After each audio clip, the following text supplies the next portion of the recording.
President-elect Donald Trump has named his campaign manager Susie Wiles as his White House Chief of Staff. It's the first key appointment in his new administration. Global Affairs editor John Lyons joins us now from Washington, D.C.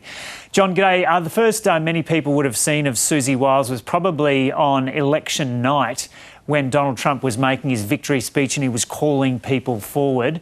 And so he called out Susie Wiles. It took a fair while for her to emerge. It looked like it was the last place she wanted to be, was kind of up front.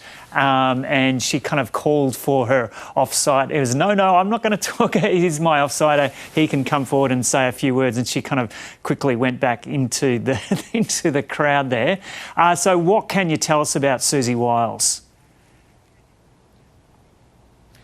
Well, Joe, I think that very anecdote you've just mentioned says a lot about Susie Wiles. Is she does not like to be in front of the camera. She does not like the spotlight on her. She's very much a backroom person. He did call her out and she really didn't want the glare. She rarely speaks publicly. She's your classic political operative.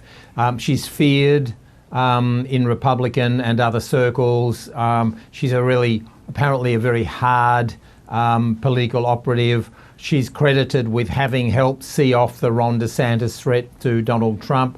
That's the first big appointment. She will be the Chief of Staff, as you say. She'll be the gatekeeper. And so for the thousands of people trying to get through to get access to Donald Trump, Susie Wiles will decide who gets through and who doesn't.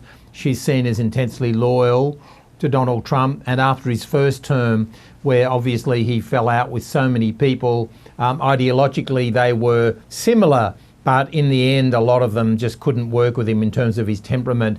He's had those 4 years in the wilderness. People like Susie Wiles are seen as having stuck with him, so he's putting loyalty now. He can choose obviously from a wide range of people. He's putting loyalty as his number one criterion, and so enter Susie Wiles. Yeah, John, I read a piece in The Atlantic about the management of the Trump campaign. It just came out in the last week or so, and say it was kind of that they had, this piece at least was saying that Susie Wiles and John Lasivita, I think his name is, her offsider, had been able to manage him quite well relatively in terms of what he was saying. He wasn't being too outlandish in what he was saying, but then a couple of other people were able to get into the campaign and on the plane with him, and he started going off-piste a bit, but she was able to manage him back towards the end there. So, have you heard about her relationship with John Lasivita? Because there was some consternation between Donald Trump and him through the campaign as well, but they were able to keep it together.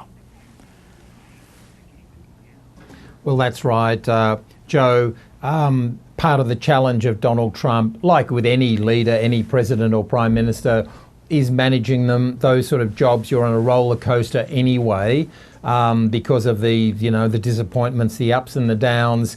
Clearly, Susie Wiles has both a good political brain and an ability to know how to manage Donald Trump, who I suspect is not the easiest person to manage. And she's obviously done that, and given the campaign, given the comprehensive shellacking that the Republicans have given the Democrats, you'd have to, there'll be PhDs and books written about this campaign, about how successful it was, how clinical, how brutal, and although he did sometimes go off script, he kept hammering the key messages: economy, cost of living, border security, and certainly he put very florid terms on a lot of these things, particularly the migrant invasion, the enemies within. But the same themes of economy and border security kept coming over and over again. Something like climate change virtually didn't exist as an issue, and in this Trump presidency,